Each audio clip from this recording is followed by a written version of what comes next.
Hi all.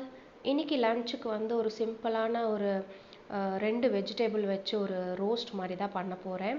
ஏன்னா நேற்று நல்லா மட்டன் கிரேவிலாம் சாப்பிட்டாச்சு, அதனால இன்னைக்கு கொஞ்சம் சிம்பிளாக தான் பண்ண போகிறேன். ஒரு பேன் நல்லா ஹீட் ஆனதும் தேவையான அளவுக்கு ஆயில் ஆட் பண்ணிக்கிறேன்.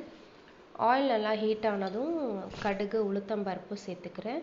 உளுத்தம்பருப்பு எல்லாம் நல்லா பொரிஞ்சு வந்ததும் நம்ம கட் பண்ணி வச்சுருக்க வெங்காயத்தை சேர்த்துக்கலாம்.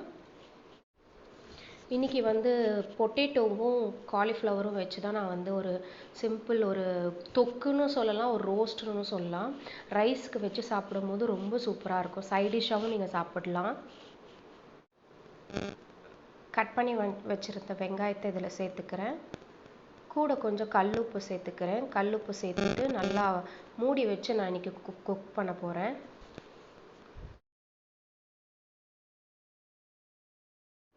இப்போ நல்லா வெங்காயம் வந்து கலர் சேஞ்ச் ஆகிடுச்சு. அடுத்து ஒரு ஸ்பூன் அளவுக்கு இஞ்சி பூண்டு பேஸ்ட்டு சேர்த்துக்கிறேன். இஞ்சி பூண்டு சேர்த்து ஒரு 1 to 2 மினிட்ஸ் வதக்கி விட்டால் போதும்.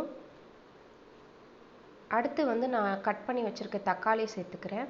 இதுக்கு வந்து நீங்கள் தக்காளி வெங்காயத்தை விட அதிகமாக சேர்த்தா தான் நல்ல ஒரு கிரேவி இல்லை ஒரு நல்ல ஒரு ரோஸ்ட்டுக்கான டேஸ்ட் வந்து எக்ஸ்ட்ராவாக இருக்கும், நம்மளுக்கு கிடைக்கும். தக்காளி எப்போவுமே அதிகமாக சேர்த்துக்கோங்க, ரொம்ப சூப்பராக இருக்கும். தக்காளி சேர்த்ததும் கூட வந்து மஞ்சத்தூள் சேர்த்துக்கிறேன். நம்ம மஞ்சத்தூள் சேர்க்கும் போது தக்காளி வந்து சீக்கிரமாக குக் ஆகும். மஞ்சத்தூள் போட்டதும் நான் மூடி வச்சு நல்லா தக்காளியை மசிக்க விடுறேன். ஒரு 4 மினிட்ஸ் கழித்து நான் ஓப்பன் பண்ணி பார்க்குறேன். தக்காளி வந்து ஒரு ஹாஃப் குக் ஆனால் போதும். அடுத்து வந்து நம்ம பொட்டேட்டோ சேர்க்க போகிறோம். அது கூடவே நம்மளுக்கு வந்து தக்காளி வந்து நல்லா வதங்கி வந்துடும். அடுத்து பொட்டேட்டோ சேர்த்து நல்லா மிக்ஸ் பண்ணி விட்டு மூடி வச்சு குக் பண்ணுறேன். இதில் நான் வந்து எந்த விதமான தண்ணியும் ஆட் பண்ணல. நீங்கள் நல்லா பாருங்கள். நம்ம அப்படியே அந்த ஒரு தக்காளியோட வாட்டரில் தான் வந்து பொட்டேட்டோ குக் பண்ணுறேன். சைடில் வந்து நான் காலிஃப்ளவர் வந்து செப்பரேட்டாக வாட்டரில் பாயில் பண்ணி வச்சுருந்தேன்.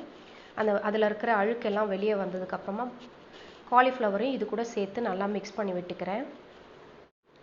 அடுத்து இந்த தொக்குக்கு வந்து தேவையான அளவுக்கு நான் சில்லி பவுடர், குழம்பு மிளகாத்தூள் தான் சேர்த்துக்கிறேன்.